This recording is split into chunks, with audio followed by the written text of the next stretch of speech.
Next जो classification है वह है classification of solids on the basis of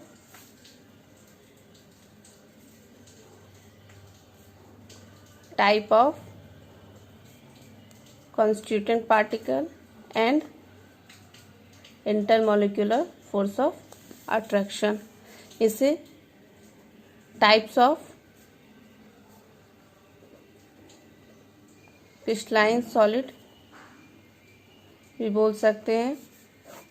तो constituent particle and intermolecular force of attraction के बेसिस पर क्रिस्टलाइन सॉलिड को क्लासिफाई किया गया है 4 ग्रुप्स के अंदर। मोलिक्यूलर सॉलिड, मेटेलिक सॉलिड,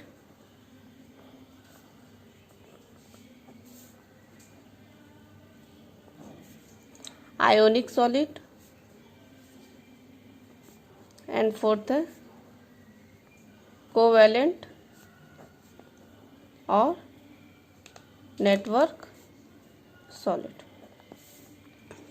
इसमें से सबसे पहले है मोलिक्यूलर सॉलिड। मॉलिक्यूलर सॉलिड के केस पे यहाँ पे जो कॉन्स्टिट्यूएंट पार्टिकल हैं ये डिफरेंट टाइप्स के मॉलिक्यूल्स होते हैं। Depending upon the force of attraction, force of attraction के बेसिस पर मॉलिक्यूलर सॉलिड को क्लासिफाई किया गया है non polar molecular solid, polar molecular solid and third है हाइड्रोजन बॉन्डेड मोलिक्यूलर सॉलिड। सबसे पहले डिस्कस करते हैं non polar molecular solid.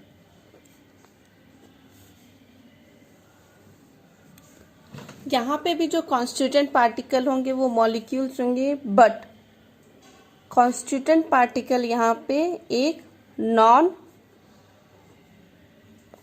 Polar molecule होगा। कॉम्बिनेशन ऑफ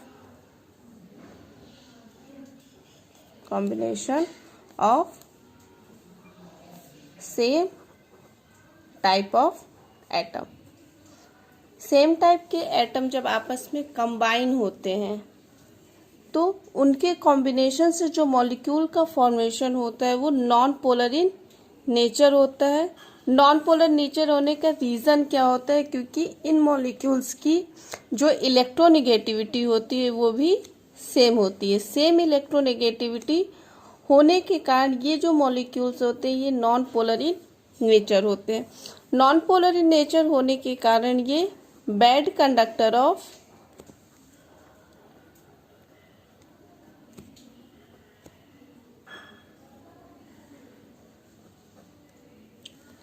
इलेक्ट्रिसिटी होते हैं। इनकी मेल्टिंग पॉइंट की जो वैल्यूज होती हैं ये लो होती है। और यहाँ पे जो मॉलिक्यूलर फोर्स ऑफ अट्रैक्शन है, क्योंकि ये नॉन पोलर इन नेचर होते तो जो फोर्स ऑफ अट्रैक्शन होता है ये वीक फोर्स ऑफ अट्रैक्शन यानी van der Waals force of attraction present होता है। रूम टेम्परेचर की बात करें तो रूम टेम्परेचर पर ये गैस एंड लिक्विड फेज में एग्जिस्ट करते हैं, बट एट स्पेसिफिक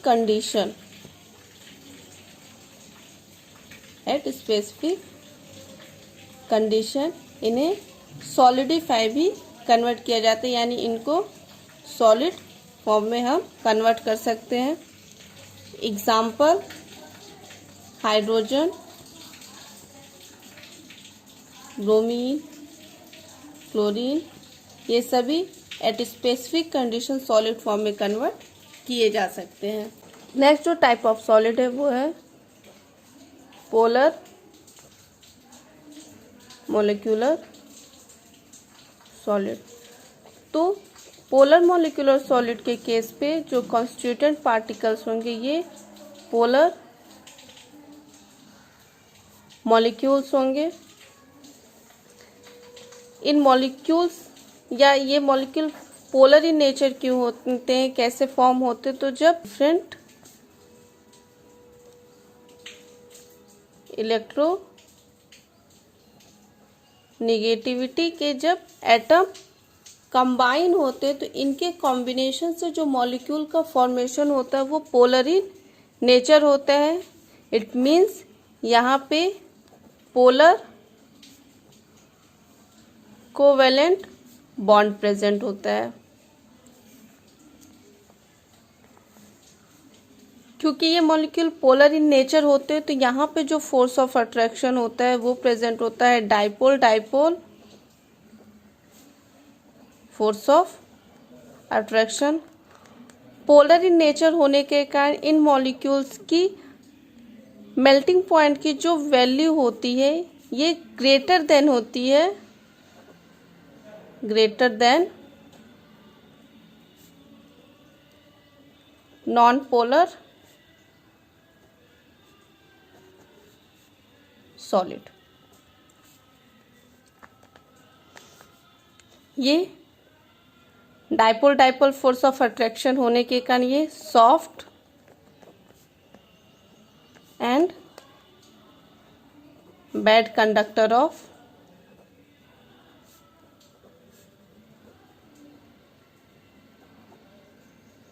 इलेक्ट्रिसिटी होते हैं। Example hydrogen chloride, sulphur dioxide etcetera. Third type of जो मॉलिक्यूलर सॉलिड है वो है hydrogen bonded molecular solid. Hydrogen bonded molecular solid के केस में यहाँ पे जो कॉन्स्टिट्यूएंट पार्टिकल होंगे इस केस में hydrogen atom linked to highly electronegative elements और एटम। हाईली इलेक्ट्रोनेगेटिव एलिमेंट्स कौन से होते हैं? 11th क्लास में पढ़ा हुआ है हमने, फ्लोरीन, ऑक्सीजन एंड नाइट्रोजन। ये हमारे 3 पीरियोडिक टेबल में पाए जाने वाले मोस्ट हाईली इलेक्ट्रोनेगेटिव एलिमेंट्स होते हैं। जब हाइड्रोजन बॉन्ड का फॉर्मेशन इन हाईली इलेक्ट्रोनेगेटिव एलिमेंट्स के साथ होता है तो वहाँ पे जो सॉलिड का फॉर्मेशन होता है वो होता है hydrogen bonded molecular solid.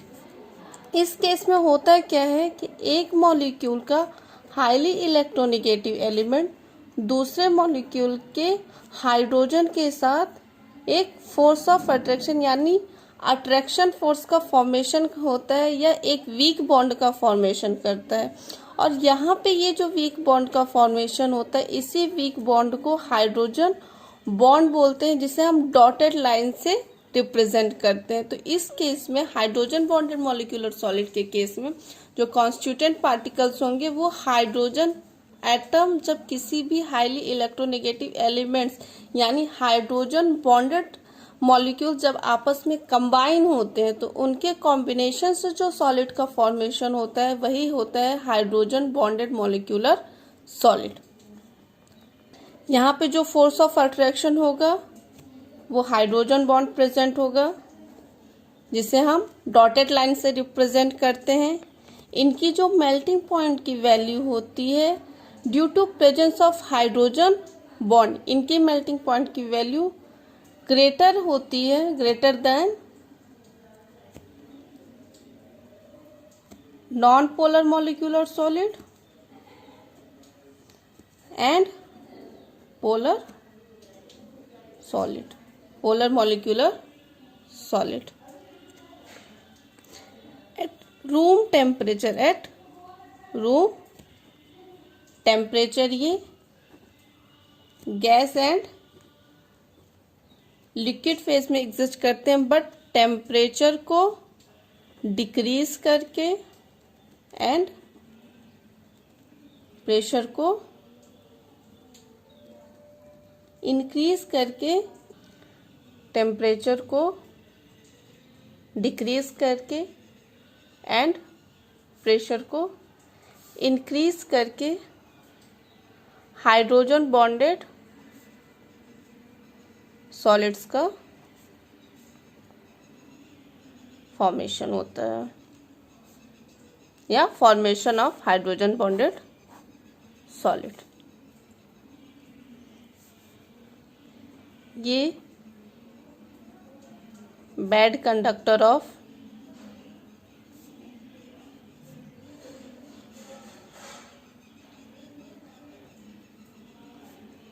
Electricity होते हैं।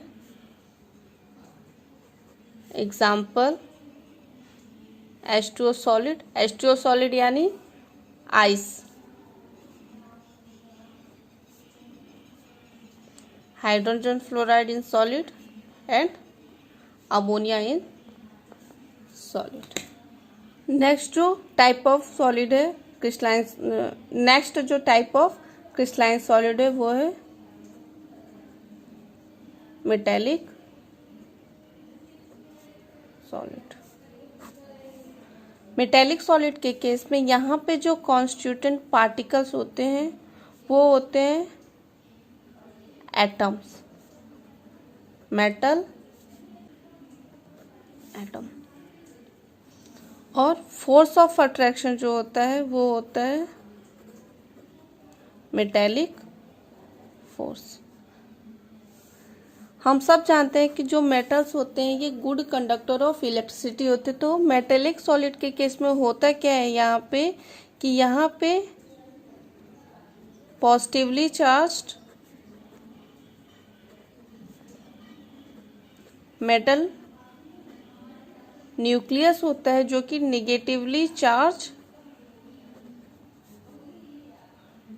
इलेक्ट्रॉन्स के थ्रू गिरा हुआ होता है। जैसे कि आइलैंड वगैरह होते हैं जहाँ पे साइड साइड में पानी होता है और बीच में क्या होता है, एक आइलैंड। सेम यही चीज होता है कि सेंटर पे हमारा पॉजिटिवली चार्ज मेटल न्यूक्लियस होता है जिसके around negatively charge electron revolve करते रहते हैं और ये फ्री इलेक्ट्रॉन होते हैं। इन्हीं फ्री इलेक्ट्रॉन के मोशन के कारण ही जो मेटेलिक सॉलिड होते हैं ये गुड कंडक्टर ऑफ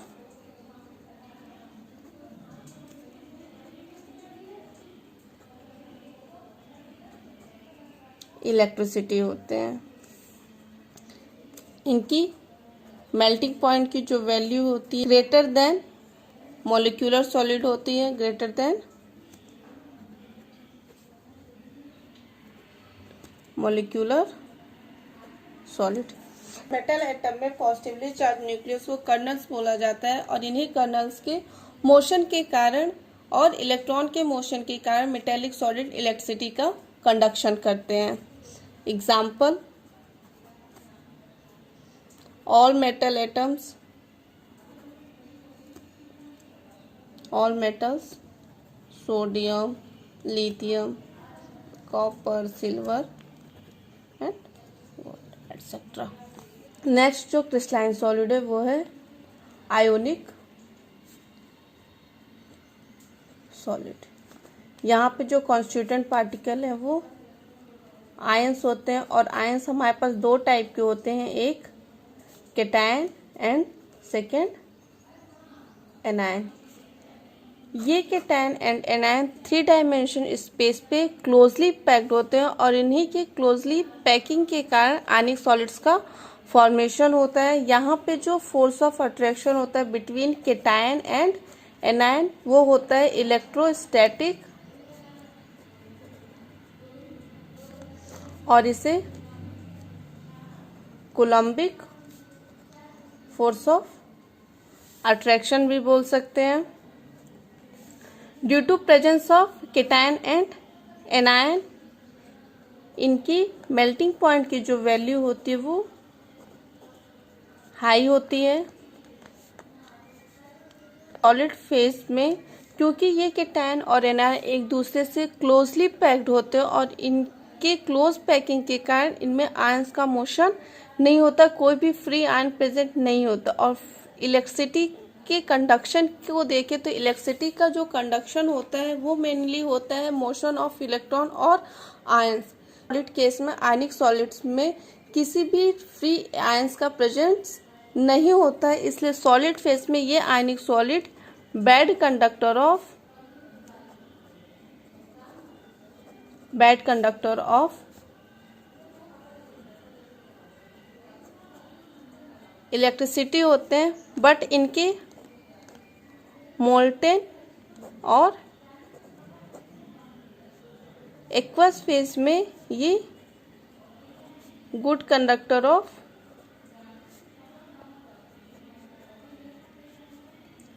इलेक्ट्रिसिटी के जैसे बिहेव करते हैं। रीज़न क्या होता है, जैसे मोल्टन और एक्वस स्टेट में पोटेंशियल डिफरेंस को अप्लाई किया जाता है, तो पोटेंशियल डिफरेंस के अप्लाई होते ही ये केटायन और एनायन एक मोशन में आ जाते हैं और एक जगह से दूसरी जगह मूव करना स्टार्ट कर देते हैं, और इन्हीं मोशन ऑफ आयंस के कारण आयनिक सॉलिड मोल्टन और एक्वस स्टेट में गुड कंडक्टर ऑफ इलेक्ट्रिसिटी के तरीके से बिहेव करते हैं। Example, all types of salt, NaCl, MgCl2,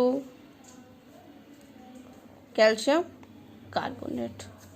fourth type of solid है कोवेलेंट और नेटवर्क सॉलिड। कॉन्स्टिट्यूएंट पार्टिकल यहाँ पास भी क्या होंगे, एटम ही होंगे, बट जितने भी हमारे नॉन मेटल्स होते हैं यानी नॉन मेटल एटम के कॉम्बिनेशन से जब ये नॉन मेटल एटम आपस में कोवेलेंट बॉन्ड के थ्रू कंबाइन होते हैं, बॉन्डेड होते हैं, तो वहाँ पे जो सॉलिड का फॉर्मेशन होता है वो सॉलिड होता है कोवेलेंट और network solid.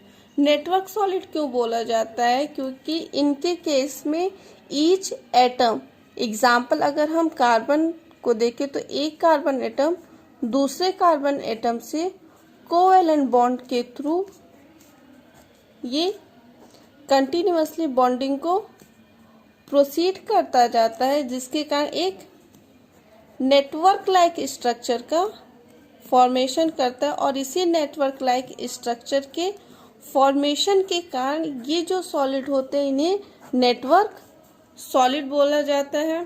Continuously covalent bond का फॉर्मेशन करते हुए जाते हैं और एक लार्ज मॉलिक्यूल का फॉर्मेशन करते हैं। Due to formation of large molecule, covalent और नेटवर्क सॉलिड को जियांट मॉलिक्यूल्स भी बोला जाता है, क्योंकि यहाँ पे सभी नॉन मेटल एटम के कंबाइन होने से कोवेलेंट सॉलिड का फॉर्मेशन हुआ है। यूज एज एन इंसुलेटर, इनकी मेल्टिंग पॉइंट की जो वैल्यू होती है वो हाई होती है। मोस्टली ये bad conductor of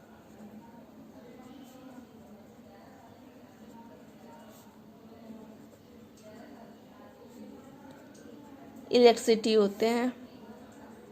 example, diamond, graphite etcetera. इस केस में डायमंड तो क्या है, ये बैड कंडक्टर ऑफ इलेक्ट्रिसिटी होता है, but graphite covalent molecular solid में एक एक्सेप्शनल बिहेवियर को शो करता है। तो ग्रेफाइट के बारे में थोड़ा सा देख लेते हैं। ग्रेफाइट के केस में होता क्या है, यहाँ पे इसमें कार्बन की लेयर्स प्रेजेंट होती है और ईच लेयर के बीच में कुछ स्पेस होता है। स्पेस के बीच में जो फोर्स ऑफ अट्रैक्शन होता है वो काफ़ी वीक होता है। वीक फोर्स ऑफ अट्रैक्शन होने के कारण ये जो ईच लेयर होती है ये दोनों लेयर एक दूसरे के ऊपर स्लिप करती है यानी फिसलती है। सेकेंड जो रीज़न होता है इस केस में यहाँ पे हर एक कार्बन एटम केवल 3 ही दूसरे कार्बन एटम के साथ जुड़ा हुआ है, जबकि कार्बन की वैलेंसी की बात करें तो कार्बन टेट्रावैलेंट इन नेचर होता है और इसके वैलेंस शेल में 4 वैलेंस इलेक्ट्रॉन प्रेजेंट होते हैं। 4 वैलेंस इलेक्ट्रॉन में से ये केवल 3 ही वैलेंस इलेक्ट्रॉन का यूज बॉन्डिंग में करता है और हर एक कार्बन एटम के बीच में एक फ्री इलेक्ट्रॉन प्रेजेंट होता है।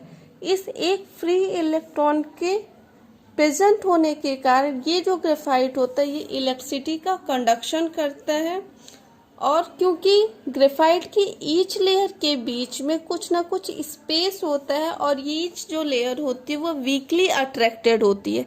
वीकली अट्रैक्टेड होने के कारण ये सॉफ्ट नेचर का होता है और ग्रेफाइट का यूज एज अ लुब्रिकेंट किया जाता है।